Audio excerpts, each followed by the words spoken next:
Constructing your life is about much more than just building a bank account. Each week, join real estate entrepreneur and mindset coach Austin Linney as he interviews guests who are constructing their dream lives and impacting the world around them on a daily basis. If you're an entrepreneur or wanting to start a business, or you just want to hear motivating stories of how others have overcome the odds, you are in the right place. And now for your host, Austin Linney. Guys, welcome back to Construct Your Life. This is Austin Linney here, and she has given me a reprieve by just calling her as a close friend named Rue. So we have Rue in the house, but you're welcome to say your entirely full name, beautiful name. Thank you. Thank you so much. That's such a beautiful intro. My full name is Ruslana Remennikova. And like you said, I'm more than happy to be continue to be called as Rue. I love it. So, what I like to do with my guests, and it's such an open-ended question that some get consumed by it almost, but I like them to tell their story, wherever it is they want to start it, and then we'll kind of see where the conversation goes from there. Beautiful. Well, thank you. Thank you for creating the sacred space for me to come forward and for me to express myself and tell my story. As I mentioned, my name is Rue. I was born in Kiev, Ukraine in 1990. My family were immigrated here to the United States in Virginia as refugees in 1990. That was right after the Soviet Union collapsed, and my father came here to escape oppression and aggression. So at a very young age, I chose to accept a very determined and focused path because of my upraising. And as I navigated through my life, there were so many different challenges, and at the same time, they became opportunities to step into my higher self and learn so many lessons. And I've experienced a lot of diverse hardships that I have actually never talked about before. And part of my book is to connect with a very wide audience through those experiences. And for many who don't know, and I really do mean many people, I've also experienced, aside from growing up in a refugee household, I've experienced sexual trauma, I've experienced homelessness, I've experienced divorce, I've experienced family fallouts. And the beautiful part about all of those things was being able to accept love and forgiveness. Acceptance is another thing. We talked about being patient earlier today. That's also a huge part of the journey of our healing. And so it was after by trade, by industry, I chose to move into a pharmaceutical, immunological, scientific career for 10 years. And then that was cumulatively, but I had left 7 years in to start my own businesses. I was a food truck and a coffee shop owner, and I owned those for about 2 to 3 years. The food truck was 3, the coffee shop was 2. And then when COVID came into the picture, I understood from a epidemiologic standpoint what that was going to look like in the world, how it was going to be expressed through our day-to-day. And I understood that for such a young business, I wasn't going to be able to sustain it. So I decided to close right at the beginning. I already felt that coming. So I closed and went back to corporate. And I knew that with where I was mentally, physically, spiritually, that my corporate life was going to be another placeholder until I found the next thing that I wanted to do to contribute and make an impact in this world. And so in the last 2 years, I wrote The Evolution of Healing, which is about our restructuring of authority, of our personal authority, which in this book, I communicate that as our masculine healing. And aside from the framework of masculine and feminine, I also incorporate my scientific background and spiritual alchemizing into a message that will allow us to see that we're actually in a really amazing divine time point where we have an ability to upgrade ourselves. And this is part of our evolutionary path. We were talking just a moment ago about change, and that is the definition of evolution. It's change. And we have, when we're at this crossroads, right, at zero, it comes down to our free will. It comes down to our decision, our acceptance. How do we want to move forward? Do we stay and do nothing, or do we do something? These are all simple terms, but this is the trajectory of the message of my book. And I go into very specific background of our genetic framework. I use research-backed information where we are historically, where we are now, and I make propositions. And I'm really excited about this book because it's meant to be controversial. It's meant to be talked about. It's meant to place a seed in our mind that it is time for us to reclaim our sovereignty. And what does that even look like? How do we flex our sovereign muscle? So that's a little bit about me, and that's a little bit about what I would like to bring into this world. The other thing is a big part of my book is about how to cultivate creative relationships. And this is a really big thing for me and my communities, as I'm seeing them grow and strengthen, is what can we create together and what does that look like? There's a lot of healing that has to be done. A lot of it is, I like to call it sacred healing. It's more of the shadow work. It's about death. It's about fear. It's about grief. Grief, I have phrased it as love's best friend, because there are so many layers to grief that allows us to step into our divine self, into our ability to love so beautifully. And with change, with that, sacrifice, I'm a big fan of cutting cords. And what does that look like energetically? I love talking about inner child work and power dynamics. With the other parts of my book at the very end, I also give applications of concrete examples of how you can bring this type of healing into your own home, why it's important for our next generations, why we should be doing this for ourselves. Most importantly, it's for the next generation. We start with ourselves first, but then we teach our kids, or our nieces or nephews, or we create this wave, this vibration of oneness, because everything is interconnected and all of our decisions matter. What we surround ourselves matters to our unconscious reality, and our unconscious reality is expressed through our conscious reality. So these are the things in my book, and I love, you can see, I love to talk about it. So I'm going to pause there, and I'd love for you to, if you have any questions. Yeah, I think super important as you're telling your story and kind of talking about the trials and tribulations you've been through. Me, myself, homeless, drug addict, alcoholic, I think that ultimately, as much as we're sharing our story for ourselves, to break our own chains, I think that when you're hurting from something or something's happened to you that's seriously trauma, you feel like you're the only one that it's happened to.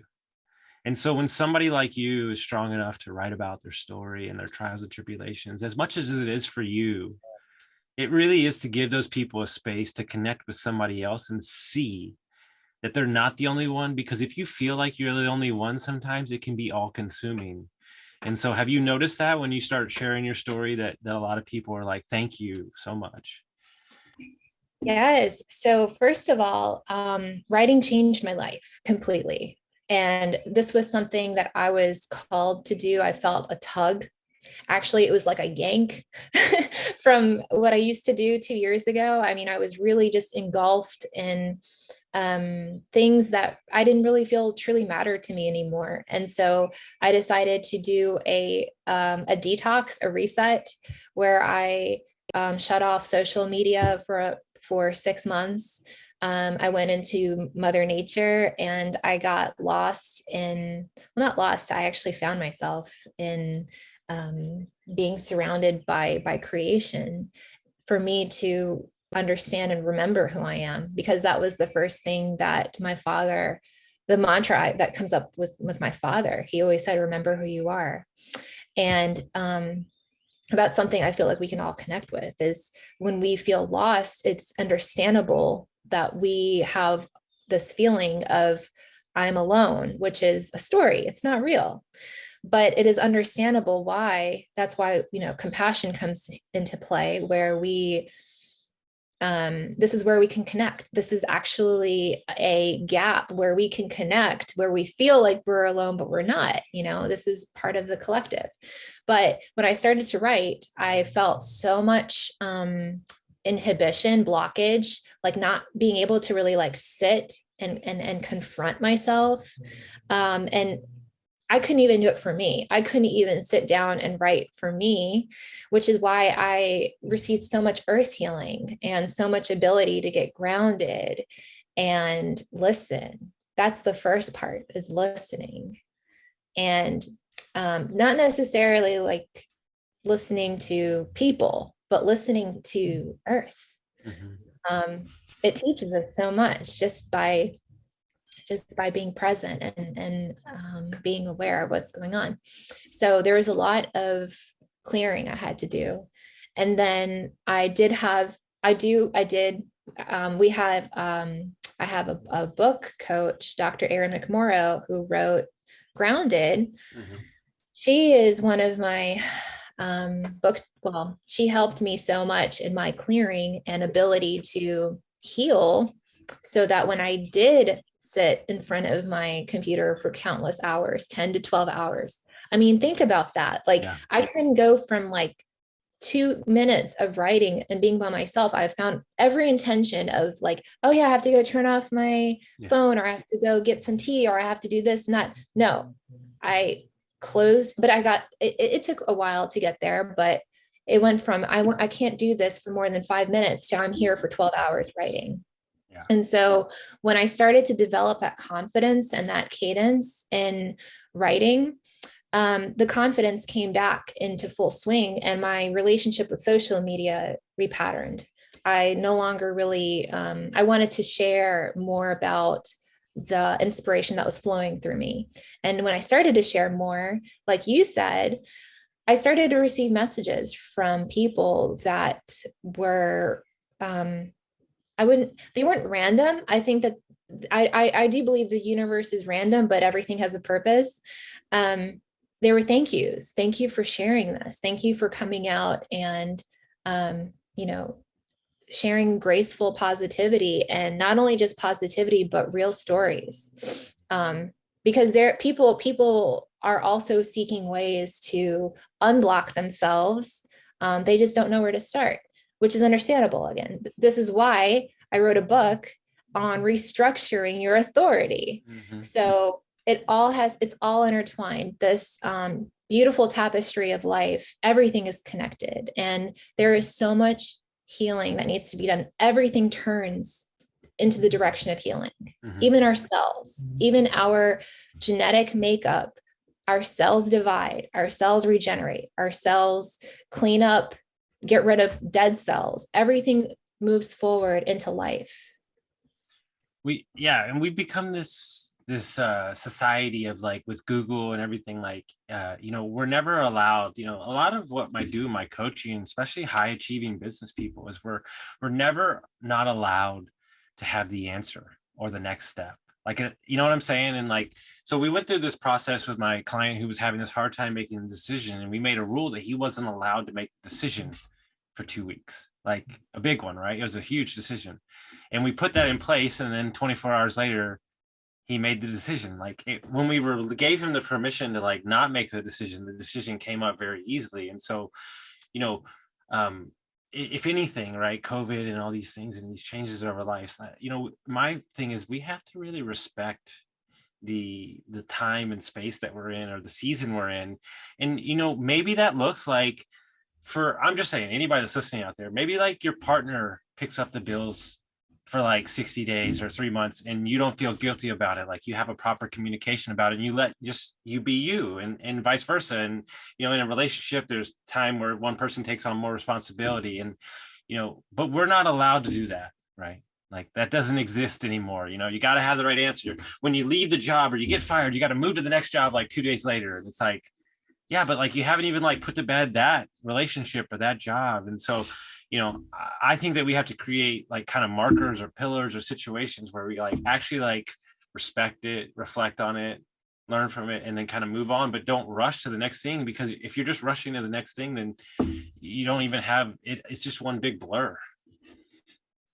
Absolutely. And the first thing that comes to mind about this is understanding perspective, having a relationship between perspective and differentiation. Those two markers are going to pretty much categorize everything else. With power dynamics, the first download I just got is power dynamics. That's something that I believe at first it starts with an individual, always individual. But as an individual, when we understand what are power dynamics, it helps us understand and live a more intentional life of our own.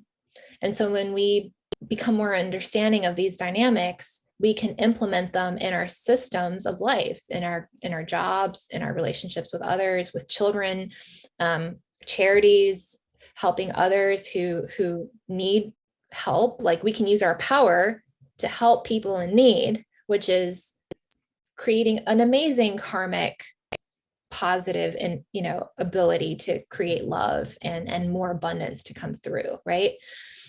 There's so many beautiful things that happen when we can reclaim our authority, our masculine healing.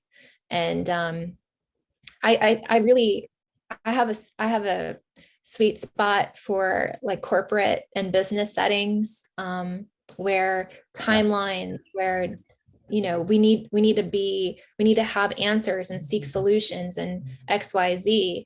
And what I really admire from what I learned from my healing community and from Mother Nature is asking for time, is asking for the grace of space.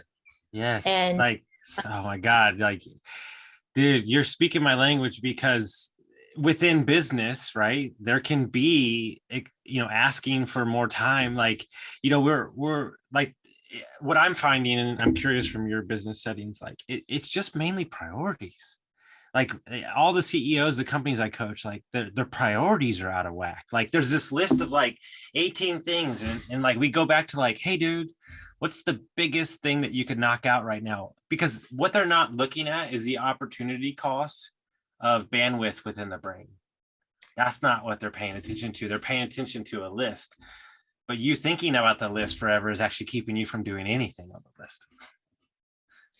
Absolutely. And I can relate to that from my own very, very aggressive pharmaceutical pedigree. And many times I hold the integrity of my research foremost, and producing safe, effective data is key for me. That is saving lives.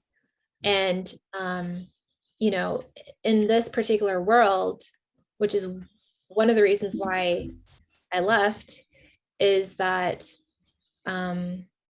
unfortunately deadlines are prioritized over that.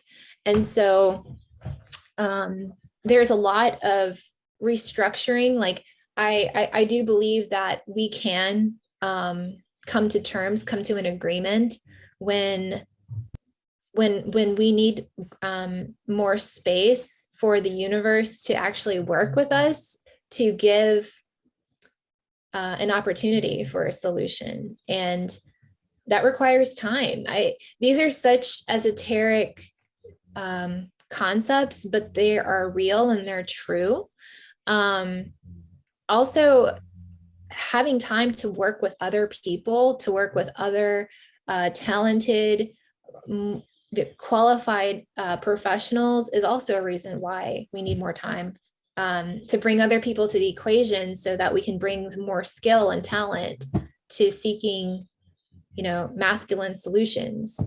And by masculine solutions, what I mean is like a particular deadline. It's the framework. So there's so many ways, but what it all comes down to is an intention. It's what are we trying to bring forward into the world?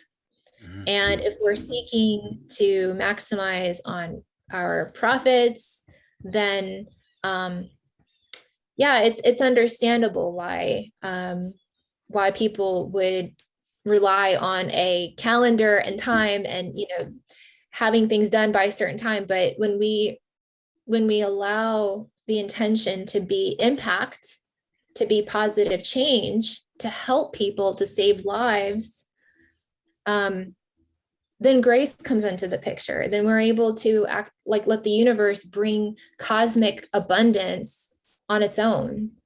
And so I keep thinking about our planet, about our earth. I mean, that enough is worthy of our attention, our grace, as it graces us, a relationship with patience, a relationship with acceptance, and with co-creation.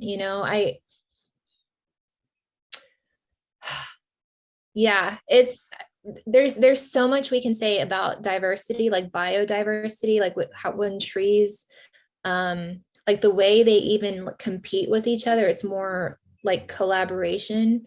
There's been so many studies on this, like how there's so many trees in a small little area, but they all work together, with their underground root system, and the way they even utilize the space so that they can share the sun and the shade. And there's infinite potential with human beings. And so when we have this wanting, this longing for change, how can we make this process better? How can we all benefit from this versus just one side, versus it being a polarized relationship, right? Then we're able to heal together. Yeah, we have a meeting yesterday and a meeting with new business I'm building, and like it like almost doesn't matter what we're buying or what the product is, because like we know that we're in one thing, we're in the people business.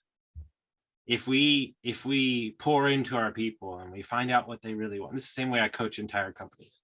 If we literally find out what there's actually near and dear to said employees' heart, or said CEO's heart, or said COO heart, and we find a common thread between all 16 people, then that's the goal of the company, not a revenue number, because that's something that the entire team can push towards. And now we change the game. And what's crazy is me, which is the corporate route, which is I'm going, that's not what's done now. And that's why I know that I'll resonate more with people, because I'm actually taking the extra time. One of the things I really wish people would do is, like, when you ask somebody how they're doing, like, really mean it. Like, no, like, no, don't give me the short answer. Like, here's what I'd like to remove from the English vocabulary: busy.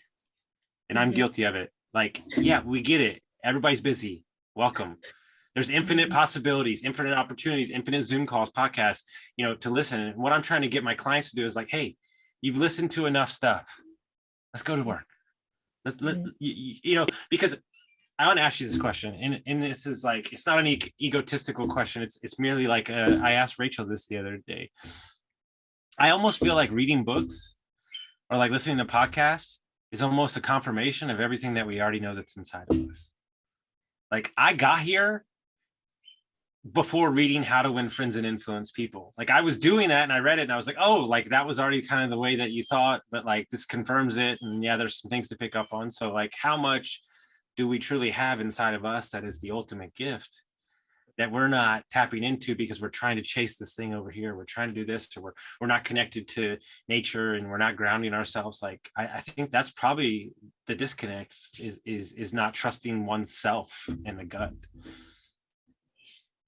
What came to me the other day about what you just said was that we're all kaleidoscopes. We're all very uniquely made kaleidoscopes that have different shapes, different colors, different frameworks. And when we simply introduce light into the kaleidoscope, we're able to enjoy the artwork, right? But we all share that similarity, is that we all are a different, we all share this art. We're all pieces of art together. And what you said about this is something that I already know. I already know this. When you introduce light into a kaleidoscope, you get to see it in a different perspective. You get to see it in a different, and enjoy this art, because you're right. We do know this already. We have the resources already. However, when we are able to input light into this very beautiful artwork, we're able to learn something new from each other, right? And so we keep growing. Our kaleidoscope gets more refined and more intricate with time, and the more we do research on our own.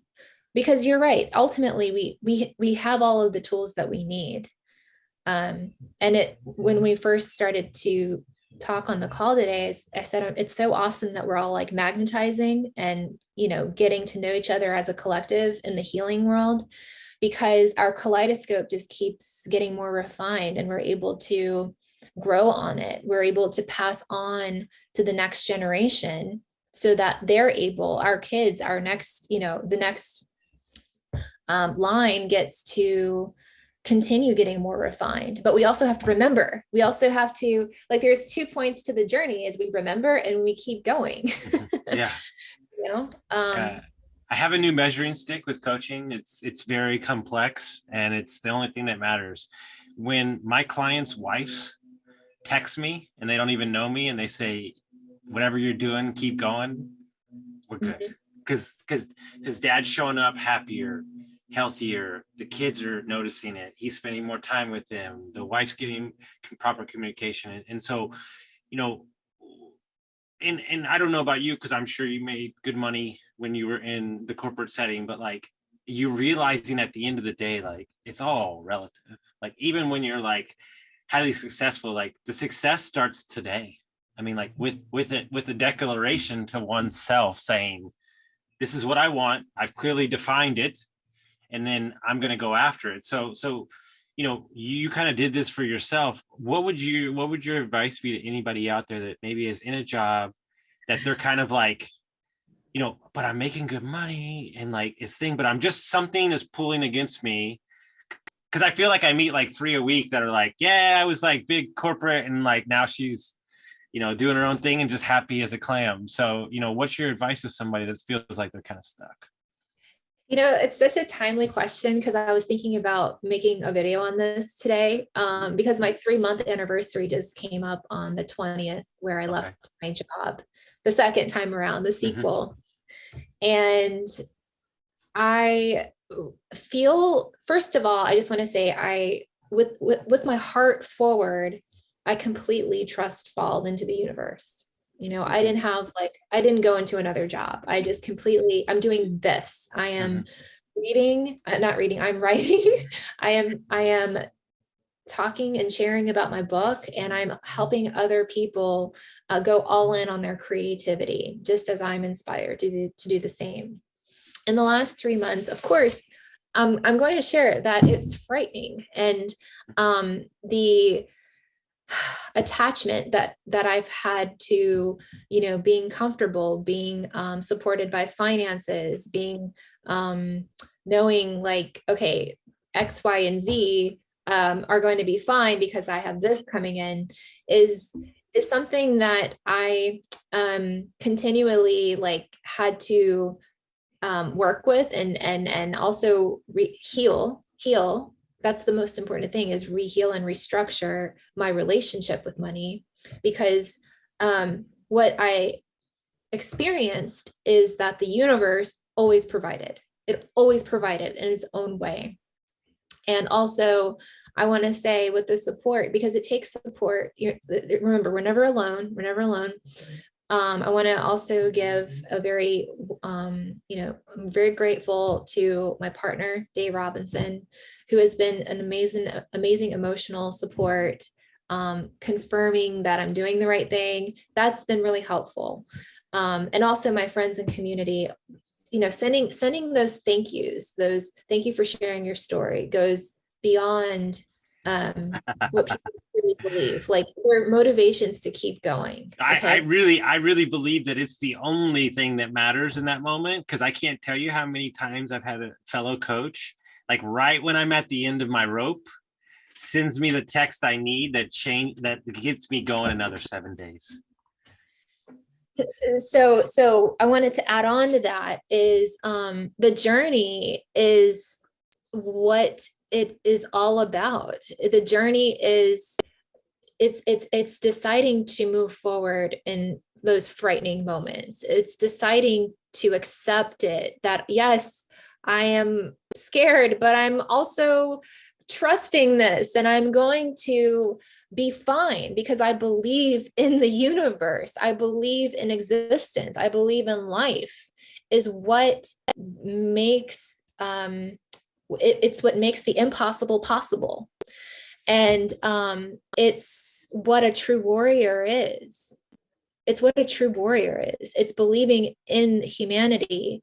It's believing in yourself, because you are an extension of the creator. And so with my own inspiration of deciding to believe in myself, deciding to believe in the creator, a lot of abundance has come through naturally because of the universe rewarding me for the process of taking this mission, this pursuit to make a change in the world. And it will. That's the thing. In 2 years, this book is going to be global. And I already know it. It's just a matter of time and honoring space. And this book is meant to help people. So, but it starts with grassroots. It starts with believing. It starts with accepting and patience and connecting with community and wanting to help. This is not about money. This is about impact. This is about change, because we are in such an important time in our human existence. And it's not, I know that's a very commonly expressed phrase, or this is time is now. And, it's exactly what I said, we're in such an important time in our universe, but it's true. Astrologically, with how energies are moving in the universe, we are at a crossroads. We are at a point where we can decide, this is what I want for not only just myself, but my future, my next generations, because when we die, we don't just never exist again. Our energy recycles into something else. And the next realm is quite exciting. I communicate with my loved ones in different ritual ways through ceremony. I communicate with life, our cosmic life, because it's real. We're not alone, as we talked about. We have a galactic family, and part of my book is about interstellar communication, which I'm grinning about because it's fun and it's exciting, and it's we're so tiny. That's the thing. Like we're such tiny beings, but we're powerful at the same time because we can choose to be. And I'm just excited about all of this. No, I look, at the end of the day, this is what's super important, right? If you, and I just literally said this on a meeting earlier today with a new client that we're doing a business with. I spend time in the NFT crypto space, Meta Universe, because one of my companies I coach is in there. I do real estate. I'm in business, health insurance, like all this place. My clients are all over the place. And there's two things that I realized that everything's about. No matter what business is, no matter where you are, no matter if you're talking about aliens or Earth or this thing or all that stuff, community. It's community. And you boil it all down to community. And then there's two things that we need as people to be the highest and best use of ourselves: self-love, self-responsibility. That's it. And meaning that creating the environment where we truly love ourselves, like fully, completely, scars, bad stories, past, like, what Mark did for me, Mark England, and Enlifted, he made me truly, like, for once in my life, like, fully accept that my alcoholism for 20 years was like the greatest gift in the world. Because now I see that seed of addiction in so many things with people, and I can clear it up, fix it out, get it out. So I had to go through that long road of self-abuse and self-unloving to refine myself so I can restore that in other people. And so if I never do anything else the rest of my life for the next 50 years that I'm on, 60, if I do that for people because I went through those 18, 20 years, then we're good.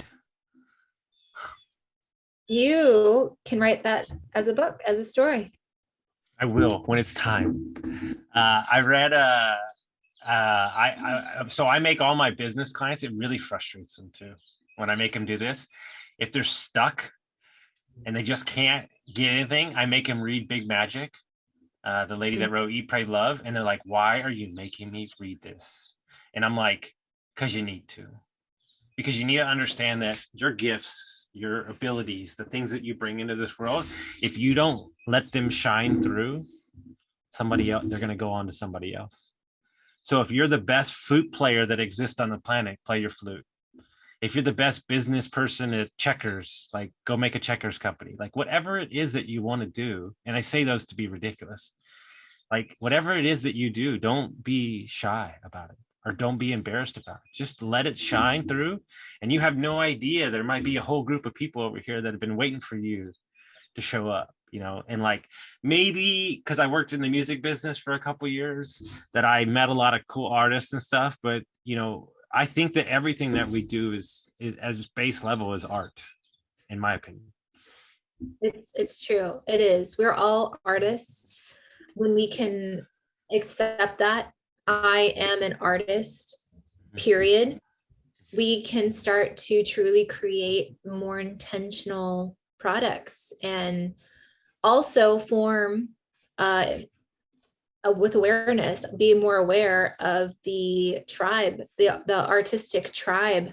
Yeah. And understand that this is a holy tribe. I would say the greatest thing that's come out of recently, if you look at just like business in general, is that more business people are waking up to the fact that this matters. And, and I tell my guys all the time, I said, look, guys, if you're not healthy mentally, physically, and spiritually, like, your business is going to suffer. It's as simple as that. So at the end of the day, the only pillar that means anything is that. And if you're not doing that, I'll call you on it. And I'm not going to let you, this is why you hired me, because, like, we have to fix this. Because I tell everybody all the time, there's no business problems. Business problems don't exist. There's only personal problems wrapped up in business. And so if your sales are thinking, or you're not connecting with your team, it's because you're not connected with yourself. Like, so fix that, and I promise you the relationships with the team and all that stuff will take care of itself. So if people want to, is the book out? Can people purchase it now? So at the moment, I am seeking a literary agent. Okay. I'm sending query letters for literary agents, Okay. or if you're a literary agent and you're listening in, please connect with me. I'm also seeking a publisher because I would actually like to. I got you. I'm going to introduce you. I know the best book marketer in the country. She's done Hal Elrod's books, Mike Michalowicz, all the big guys, but her friend, or the girl that used to work with her, does marketing too, and she is the most amazing human in the world. She knows everybody. So I will connect y'all on Instagram today. Thank you, big thank you. Perfect, thank you. So I'm looking for an agent publisher, and that is it. I'm looking for opportunities to share this message. I have, really very exclusive topics that I could share about the book. And of course, I'm really grateful for your time and space and energy today. Thank you so much, Austin. I really, really appreciate you, and really enjoyed the conversation personally. And I love ritual. That's the other thing, is in this book, I give an opportunity for people to bring ritual home. So there's a practical way you can do rituals, and I just map it out for people so they don't have to even think about it. Because rituals they take mundane spaces and help us remember our ancestral roots. So ritual and ceremony is beautiful. And so is healing. Healing is not a response to a stimuli. It's a way of life. So I just want to say congratulations to everyone who has accepted the healing journey, and know that you're not alone. You're always surrounded in love and with other people who are going through something similar. And what essentially is happening is you're creating on an unconscious level. And one day you're going to see it from a whole different lens, and it keeps that kaleidoscope keeps getting refined. So if people want to follow, if people want to follow your journey, how would they do that? To follow my journey, I use Instagram. So I use my Instagram handle is heart, HEART.Ruslana, RUSLANA. Can also look at my website, contact me by my website, RuslanaRemennikova.com. I'll send that to you. And if you also, I love hearing people's stories. That's the other thing, is I love hearing and listening to people's stories, because I believe in them, and I believe in being heard and seen. So if you have a story that relates to you, maybe something that I've shared that brought something up, feel free to connect with me. I'd love to connect.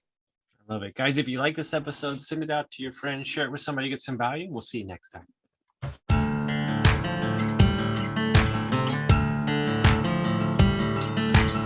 Thank you for listening to Construct Your Life with Austin Linney. If you enjoyed this episode, be sure to rate, review, subscribe, and pay it forward by sharing with a friend.